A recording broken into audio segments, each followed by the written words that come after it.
Good morning. Welcome to another installment of our how-to video series. Today, we'll walk through the steps to create a new group in BraveGen utility. The first thing you need to do is click on Settings and visit the Utilities hierarchy. You have two options here. You can add a group from the tree structure or from a table view. So let's start by adding a group from the tree structure. First of all, add a new group over here. Give the group a name. So we'll call this group demo. Give it a description, call it whatever you like. Choose the parent group that it belongs to. So in this case, it belongs to the primary. Select the loads if it's going to be a load group, or you can leave it blank if it's just going to be a group of groups. And important thing to note is that you cannot mix loads and load groups. It can either be a group of groups or it can be a group of loads, but it can't be a mix of both. So in this case, we're going to create a load group. So we're going to select the load and we're going to click Next. And so now that's done. So that's created the group. Now we can choose to make the group restricted or we can leave it unrestricted.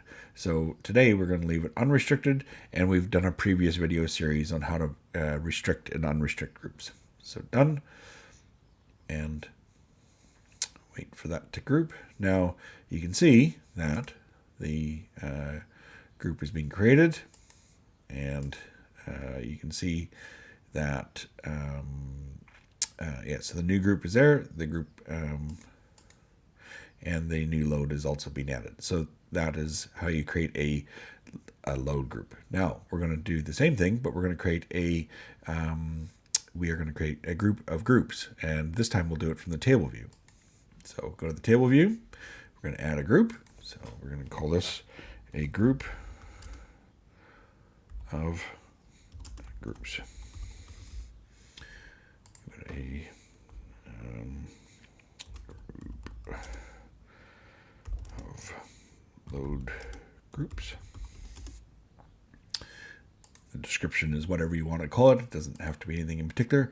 We're going to also leave this as a primary. We're not going to add any loads this time because it is again a group of groups. So create that, and we're going to also leave that unrestricted.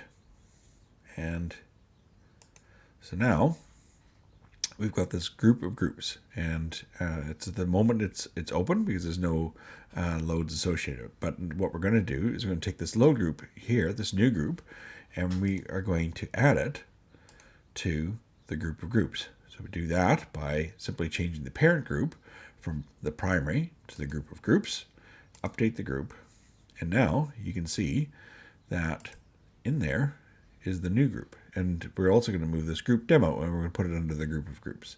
So again, we go to Settings, change the parent group to group of groups, update the group, and just like that, you have now created, or essentially moved, these two buildings and put them underneath this group of groups.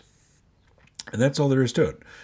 You can easily reverse it simply by deleting the group, and that will remove the group from the group. That's not going to delete the loads. The loads, if you remove the loads from the groups and they don't belong in any other group, it'll show back up in your unassigned loads, and you can simply just reassign them to a group. And that's all there is to it. Thank you for joining me, and we'll catch you on the next one.